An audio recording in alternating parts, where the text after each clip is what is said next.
Hey, it's Eli, Hey Atlas. Today I'm going to be doing a tutorial on a more complex topic, but one that I think you guys, especially my regular viewers, are more than ready for. We're going to be talking about lighting. Light and shadows and how they affect the aesthetic of human anatomy. The first thing we need to know about lighting is that it's extremely easy to do. I'm going to be glossing over some topics I've discussed before on things like construction of the anatomy. We'll be looking at, as I've already done videos on nearly every element that'll be shown today. But for the sake of this tutorial, I'll be going over the basics of some of the newer elements.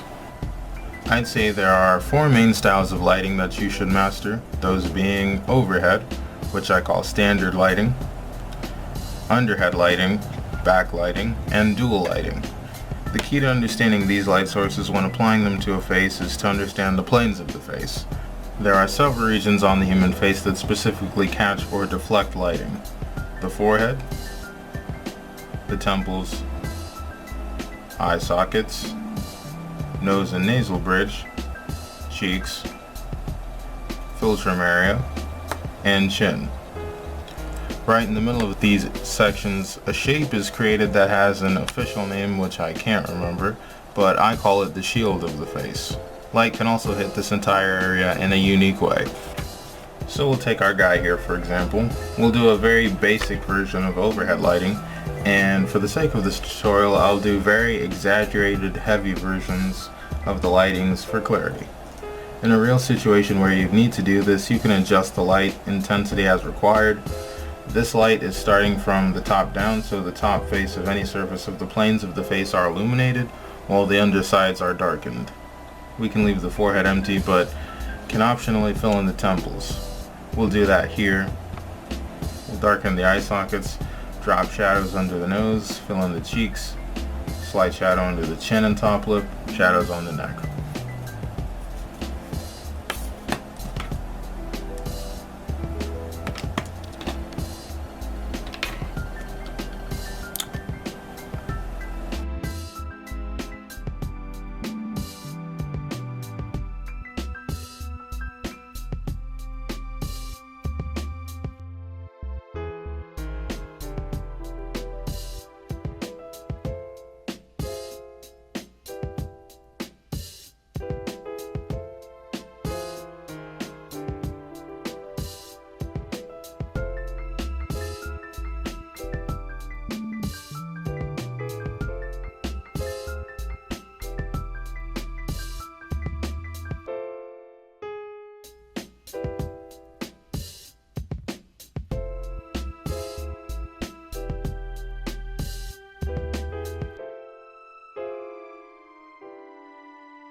Now I've created a very dramatic, intense look using dramatic, intense lighting.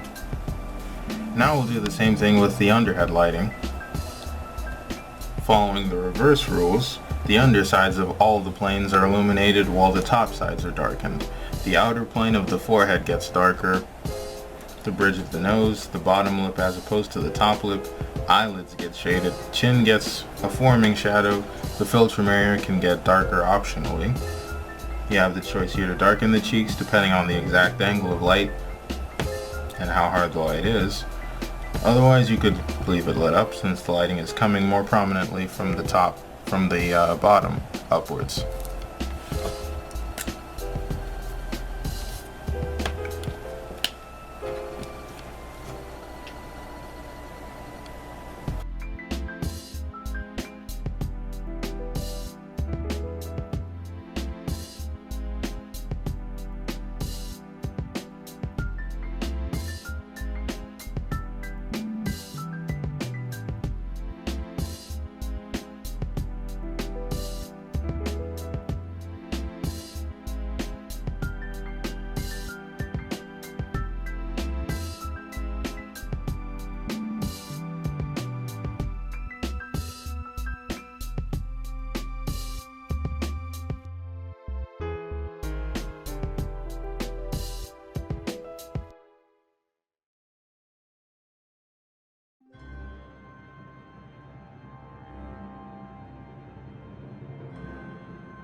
And now you have the underhead lighting.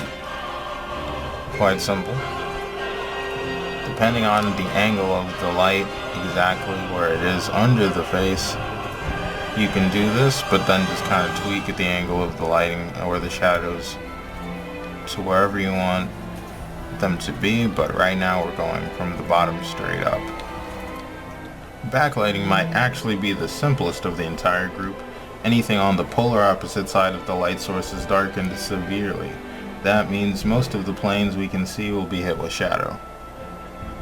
One thing I do like to do, by the way, as a quick tip or a rule of thumb, is to, when I'm working on a very dramatic light source, I kind of draw a little circle for a spotlight. And that way I can know where exactly the light is coming from. And I can draw all the shadows against that.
And now, backlighting especially ties into what I was mentioning earlier about the shield of the face.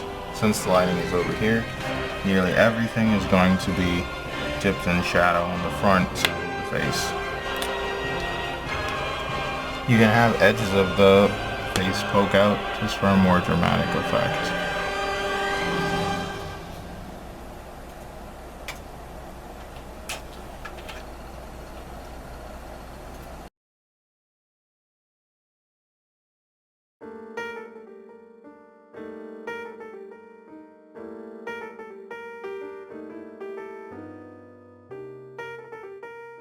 And there is lighting on the front side of the face caused by backlighting. And there is shadows on the front of the face caused by backlighting. Like I said, it's pretty simple. The front of the face is mostly shaded, but there are a few edges where the light is catching it, and we mainly do that, especially in comics, just to make it look a little more interesting. The whole thing was just black. You could probably use that for an effect too. Some people have. Depends on the shot you're going for. But the main point is that the lighting and the shadows follow the planes of the face, as they did before for the underhead lighting and the overhead lighting. The dual light source is probably the most complicated of the four, and was probably most commonly used, I'd say, in the late 90s comics with famous inking styles like Kevin Nolan, Adam Hughes, that generation of artists. It's always a personal favorite of mine, actually. With this style, you have to always center the shadows, since the light source could be either behind and in front or on either side at the same time.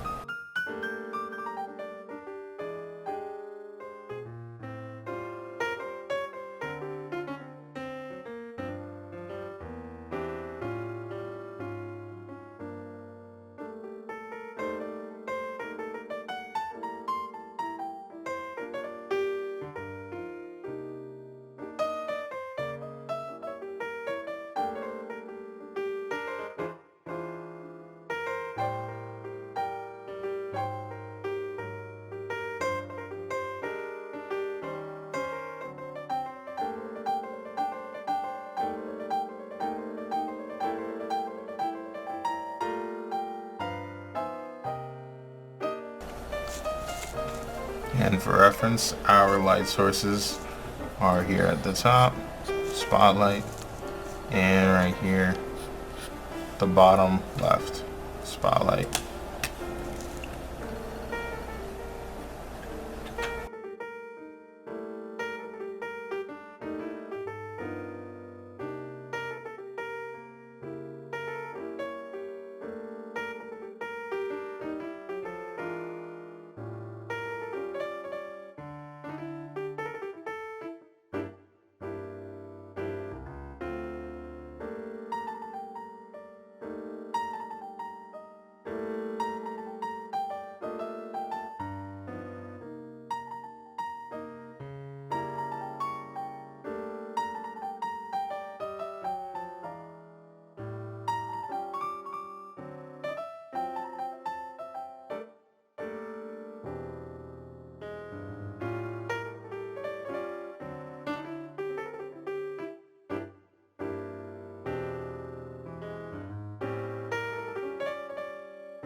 And that is how to do lighting on 4 different types of lighting on the human face. Now we are going to jump into lighting sources on the human body so we can see how the lighting and shadows affect that.